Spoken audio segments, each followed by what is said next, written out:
बिहार की अगर बात करें तो बिहार में जो चल रहा है उसका कितना असर देश और दिल्ली पर पड़ेगा ये आगे हम समझेंगे। आप जानते हैं कि बिहार की राजनीति किसी भी वक्त करवट ले सकती है। अभी नीतीश कुमार एनडीए के साथी हैं, लेकिन जब लालू यादव से पूछा जाता है कि क्या नीतीश कुमार इंडिया गठबंधन में आएंगे यानी महागठबंधन के हिस्सा होंगे, तो जवाब मिलता है कि क्यों नहीं, नीतीश आए और काम करें, हम उनका स्वागत करेंगे। इस विषय पर जब नीतीश कुमार से प्रतिक्रिया मांगी जाती है तो नीतीश बाबू कहते हैं कि हाथ जोड़ लेते हैं, कुछ नहीं कहते हैं, जवाब देने की जगह हाथ जोड़कर चुप्पी साध लेते हैं। जरा इस बाइट को देख लीजिए, कल आपको दिखा चुका हूं, थोड़ा रिपीट करना जरूरी है क्योंकि आज जब हम चर्चा आगे बढ़ाएंगे तो इन सारी चीजों की जरूरत पड़ेगी। जरा सुनिए कि क्या कह रहे हैं और क्यों यहां जो राज्यपाल महोदय हैं नए नवेले वो अपनी बात रखते हैं कि आज राजनीति का दिन नहीं है। आखिर राजनेता जुटे हैं तो राजनीति नहीं करेंगे तो क्या करेंगे, और उस पर सवाल मीडिया के लोग पूछेंगे नहीं तो क्या करेंगे। जरा सुनिए क्या कह रहे हैं और क्या चल रहा है, देख लीजिए।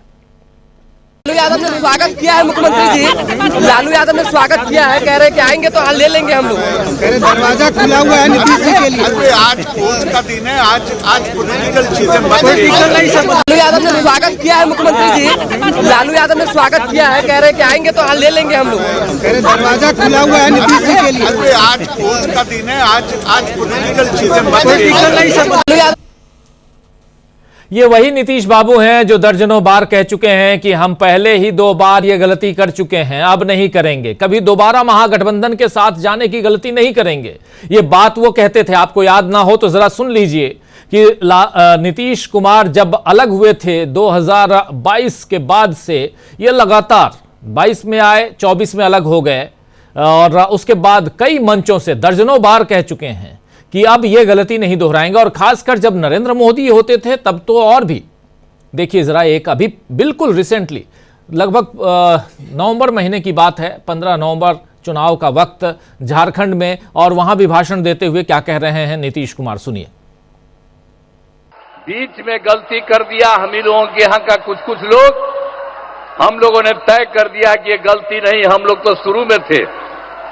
श्रद्धेय अटल बिहारी वाजपेयी जी थे और उन्हीं के साथ थे, उनकी सरकार में थे, बाहर भी हर तरह से थे। आई बीच में बेमतलब का कुछ काम इधर उधर लोग कर दिया था, लेकिन ये सब संभव नहीं है। आप कभी भी नहीं, हम लोग शुरू से ही काम कर रहे हैं।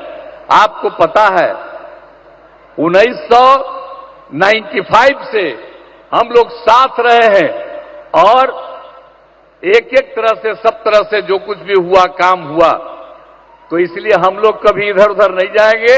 हम लोग पूरे तौर पर इनके साथ रहेंगे और ये पूरे देश का भी काम कर रहे हैं और बिहार के लिए भी इन्होंने काफी कुछ किया है। अब जहां कहीं भी जाते हैं वहां पर कुछ न कुछ और करवा देते हैं। अब यहीं पर आए हैं अभी कुछ देर के लिए और यहीं पर इतना इन्होंने कर दिया, तो इनका स्वागत है। तो ये बात कह रहे थे, 15 नवंबर की बात है और यहां आपने नीतीश बाबू को सुन लिया। लेकिन अब क्या हुआ कि नीतीश कुमार चुप हैं? क्या अब मन बदल गया है या मन उचट गया है? तेजस्वी यादव कह रहे हैं कि आप पत्रकार लोग ऐसे सवाल पूछते रहते हैं, तो लालू यादव क्या बोलेंगे? आप लोगों को ठंडाने के लिए लालू जी ने नीतीश कुमार को ऑफर वाली बात कह दी है, जरा ये भी सुन लीजिए। देखिए, आज शपथ ग्रहण समारोह जो है पूरा हुआ है और हमारी पूरी शुभकामनाएं हैं गवर्नर साहब को और पूरी उम्मीद है कि संविधान की पूरी तरीके से वो रक्षा करने का काम करेंगे और सब लोगों को साथ लेकर के चलें।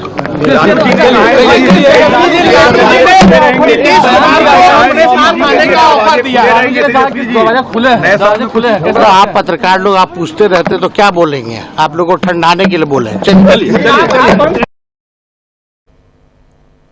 तो आप पत्रकार लोग आप लोग पूछते रहते हैं तो क्या बोलेंगे, आप लोगों को ठंडाने के लिए बोल दिए हैं लालू यादव।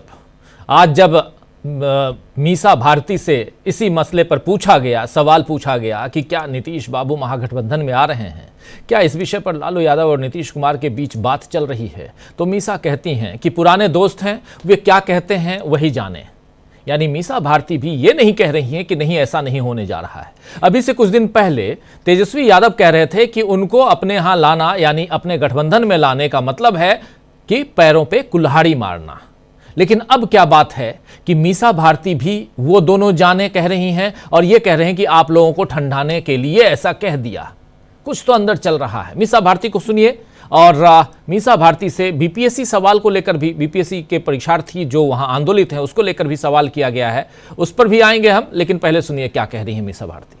देखिए, जो छात्रों के साथ जो इस बार परीक्षा जो ली गई कि आपको समय से लेट प्रश्न पत्र दिया गया और बिल्कुल समय पे उनसे वापस ले लिया गया है। किसानों की कोई नहीं सुन रहा है भी है और अपने हिसाब से वो लोग जिनको जो ठीक लग रहा है वो कर रहे हैं। और मुझे लगता है कि जो चुनाव अभी इस बार होने वाला है तो जिस हिसाब से सब लोग के अंदर आक्रोश है और मुझे लगता है कि सही समय पे सही सरकार को वो लोग चुनने जा रहे हैं। अपोजिशन ने भी प्रोटेस्ट निकाला था, राजभवन मार्च का, कांग्रेस माले सब लोग थे, लेकिन आरजेडी उसमें शामिल नहीं हुई थी। इस पर सरकार सवाल उठा रही है कि क्या विपक्ष एकजुट नहीं है इस मामले पर? देखिए, मैं यही बार बार यही कह रही हूँ कि जिनके लिए सरकार को कुछ करना चाहिए, उसको ध्यान देना चाहिए, वो छात्रों पे ध्यान नहीं दे रहे हैं। सरकार राष्ट्रीय जनता दल की चिंता क्यों कर रहा है?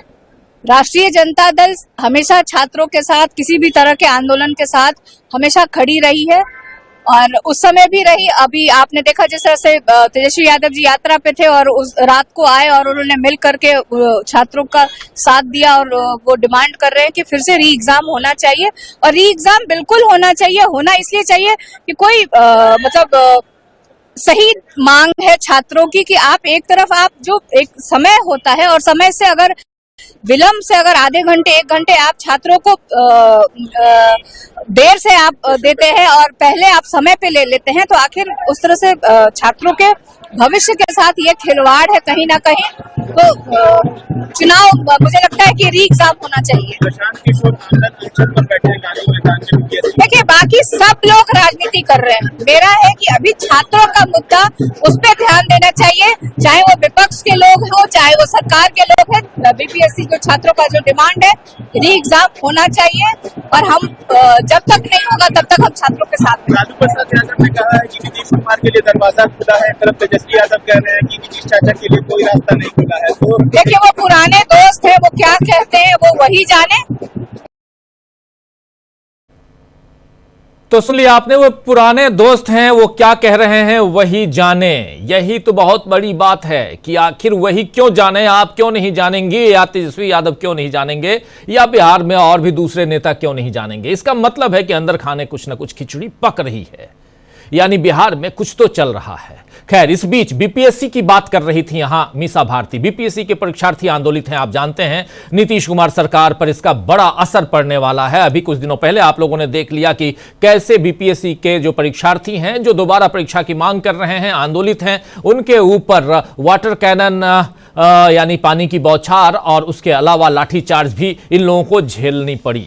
और इन सब के बीच कहीं ना कहीं दूसरी तरफ आप देखिए तो राहुल गांधी अब इधर बिहार, उत्तर प्रदेश और मध्य प्रदेश के छात्रों के दुख दर्द को बांटने की कोशिश कर रहे हैं।